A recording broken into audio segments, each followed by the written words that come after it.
Hi, I'm Mark James. I've been in the ITIL, SIAM, ITSM space for over 25 years. Please subscribe, hit the bell, like. I add videos on a regular basis. So, let's get to it. Today I'm going to be talking about, you guessed it, ITIL roles. So, if we kind of look at ITIL from a very generic perspective, you'll notice that there's kind of reference to roles, that there's no compulsory requirement that you have to have one of these particular types of roles or that you have to have that role. It's not so prescriptive, and the definition and the terminology within ITIL 4 talks around organisations looking at the way they operate, their operating environment, their culture, their approach to work, perhaps the industry that they're in. So it's very much looking at an organisation's specific needs and then adapting and utilising these ideas, rather than a very prescriptive way that says you have to have a particular role. So when you think about organisational structures and people as a dimension, so that's a definition within ITIL 4, but when you're looking at organisations and people generally, think about those roles that it would make sense you would have within a service management, within an ITIL environment. So look at skill sets, what kind of people, what do you want somebody to do? What would that role look like? So what's the number one thing, if you were to boil it down to a particular skill set or requirement, what is it that person's got to be the best at? What have they got to be good at? So for example, are they a customer facing type role? So is it that they've got to be really, really good at customer facing, but perhaps their technical skills, it's good if they've got those technical skills, but perhaps it's less important. If you boiled it down to the number one component for this role has to be customer facing, great. At least you've then got something to be able to say, that's the number one item. The number two and the number three items are still important, but then they're not as important. Perhaps the other way around, it may be you need a techie person, and it's unlikely that they're going to have much engagement with a customer, so they're very much behind the scenes. So the technical skills would be your number one element. Clearly, the other parts are important in terms of customer skills and engagement, but the number one skill would be the technical requirement. So this kind of dovetails really nicely into my own personal preference around something called RACI matrices. So where you define who's responsible for a particular activity, who's accountable, who needs to be consulted, who needs to be informed, and those roles fit really nicely into something called a RACI matrix, and it just kind of avoids that situation of, for the avoidance of doubt, who is responsible for this area, what role is responsible, which role is accountable, where does the buck stop. So ITIL 4 talks around 5 role competency profiles that can help with this, and those 5 competency profiles are leader, administrator, coordinator, communicator, methods and techniques expert, and a technical expert, a tech expert. So the leader would be somebody who their requirement would be to make decisions, perhaps they would be delegating, overseeing type activity. Perhaps there's an element of incentives maybe, but certainly a motivational leader, decision making, a delegating type role. The administrator competency talks about assigning, looking at tasks, working out which task needs to be completed first, So the prioritise of activities and tasks, is this a level 1, 2, 3 or 4 type activity, with 1 being the most important and 4 being the least important. Certainly skills around record keeping, ability to produce reports, and perhaps those are daily reports, perhaps they're monthly or quarterly reports, so good with reporting of data. And then maybe there's an element of improvements or initiating some kind of, we can do this better. There's another way of doing some of these tasks or record keeping or reporting in a better fashion.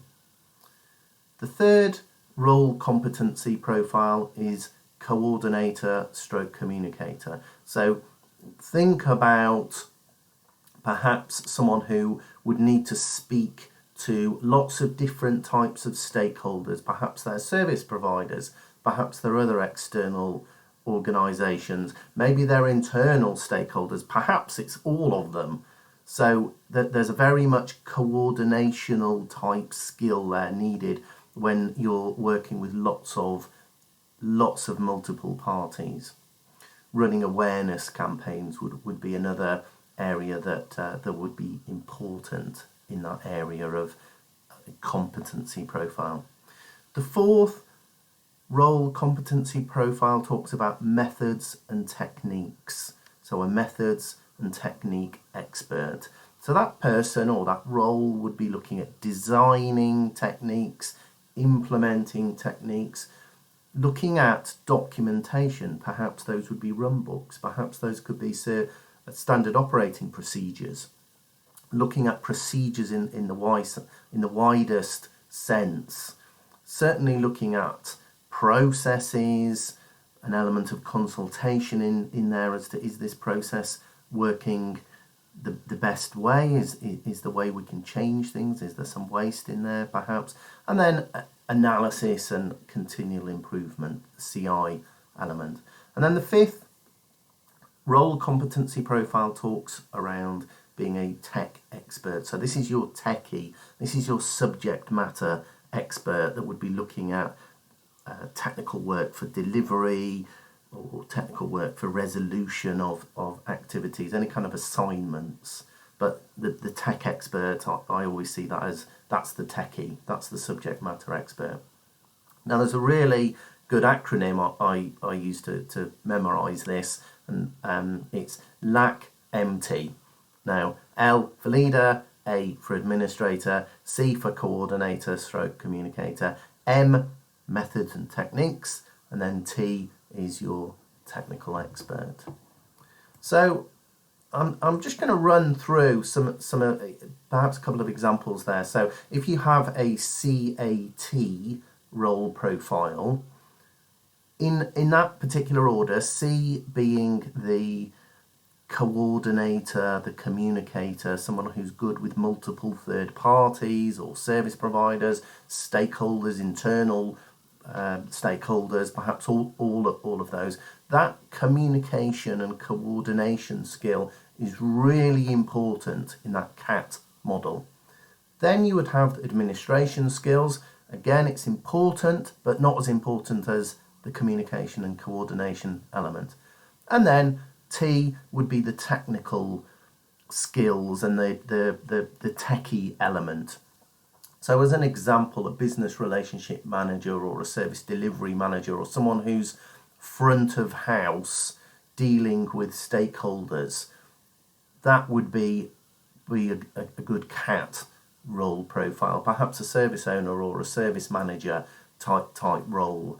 Someone who's good with, the priority is communication and coordinational skills. Admin skills are important. Technical skills are the least important. So another example would be a TMA role profile. T being a technical expert, M someone who's good with methods and techniques, and then the A is the administration type activities. So in that TMA model, T, most important element for that role profile is being a techie. They need to be a subject matter expert. They need to be able to work on technical work and deliver or resolve, looking at resolution of technical type activities, followed by the methods and the techniques is important, but not as important as being a techie. And then the least important skill would be administrator. So again, it's in there as a skill needed, but certainly not as important as being methods and technique expert, and definitely not as important as being as a techie. So this role profile, ITIL 4 puts that forward as these are role competencies, these are profiles, think around for your particular organisation. So it's not prescriptive, it's not you have to have these particular roles. It's actually put into a position of, as an organisation, what do you want? What's going to work for you? And think about leader, administrator, coordinator and communicator, methods and technique experts and a techie.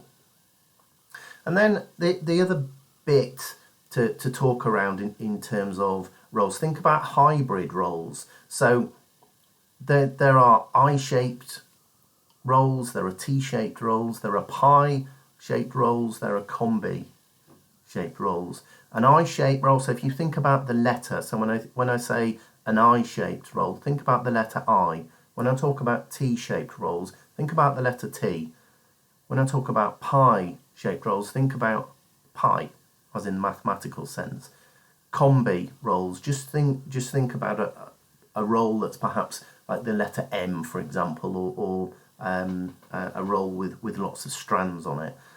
I-shaped roles, typically you're a subject matter expert in one area, but you don't have knowledge of other areas. In my opinion, I don't think that's a great place to be in this day and age. I think it's important that you have awareness and knowledge of other areas and not just being an absolute subject matter expert in one particular area, very, very narrow. The T-shape roles, so thinking of the letter T, you're a subject matter expert in one area and you've got a good level of awareness in other areas. You're not a subject matter expert, but you know about them, you're aware of them. And the pie-shaped role, again, thinking about the mathematical symbol of pi, you're a subject matter expert in two areas. So those two lines coming down.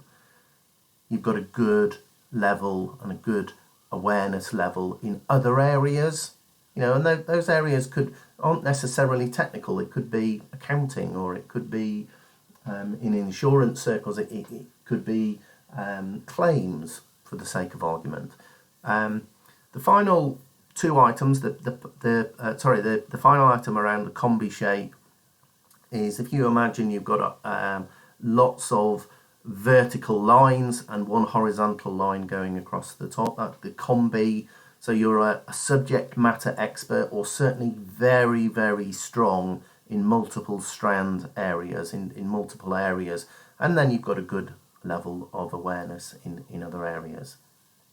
So think about breadth of knowledge, think about depth of knowledge. When we talk about T-shaped roles, for example, or pie-shaped roles, think about the breadth at the top, and then going downwards you've got the depth of knowledge.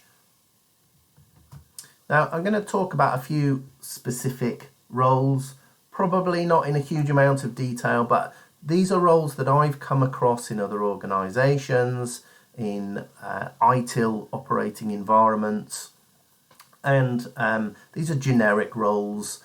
They're not.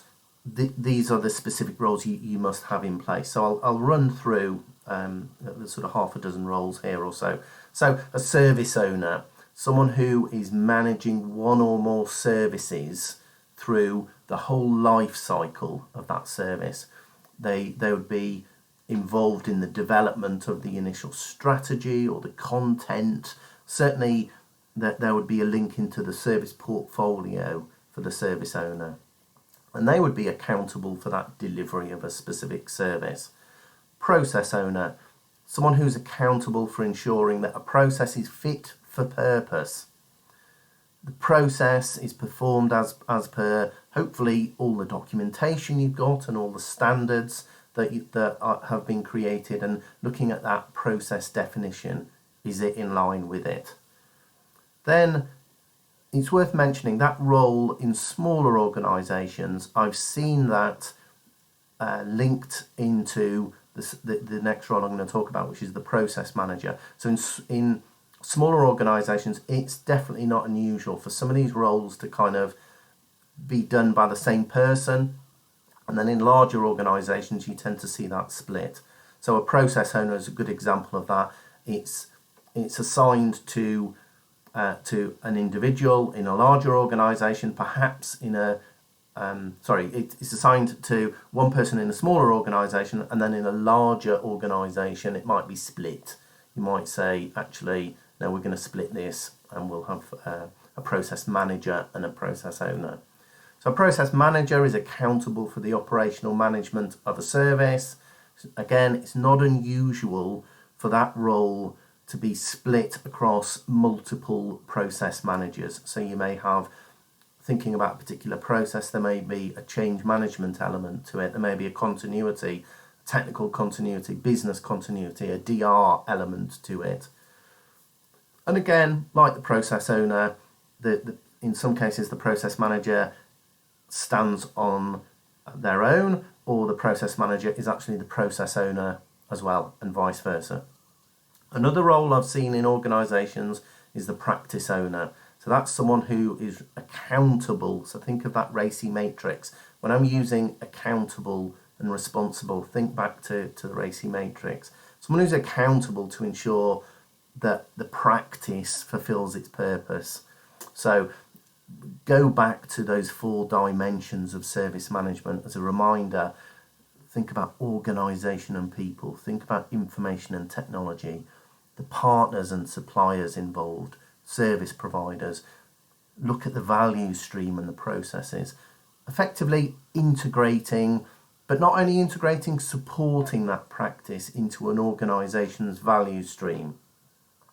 And then looking at that value stream and saying, how can this be done better? How can that be done more efficiently, quicker? And that's quite often delegated into different roles, and it's not unusual for some of these roles to cross over. And then 2 other final quick roles I've come across in other organisations as well in different environments is a product owner and a change manager. Product owner generally is involved in the value of the product that a development team would produce. So is it maximising the value of the product, and then establishing and prioritising any kind of requirements and communicating those back to the dev team, to the development team. So when you think about a software development team, for example, it's the product owner who is usually speaking to the customer, to the consumer, to the stakeholder, and then has those conversations and perhaps negotiates those conversations as to what are the requirements, what's actually needed. Usually a product owner is focusing on the development, and it's less service delivery orientated. And then the final role I'm just going to talk about briefly is a change manager. So typically a change manager in ITIL circles, in ITSM circles, and certainly in CIAM circles, they're responsible for managing the life cycle of any changes. So ultimately making sure that they deliver value and ensuring there's no disruption. It's not going to bring everything down, or it's going to disrupt in any way to a business. So that's my very, very quick overview of roles and some kind of responsibilities. The key takeaway there is it's not prescriptive. Organisations are told to look at what can be used, what do you need, what works well in your organisation, thinking about your culture, thinking about your sector, thinking about how you operate. So thank you for listening. Please subscribe, hit the like button. I post information around ITSM and service management and SIAM on a regular basis, so please do subscribe. Thank you.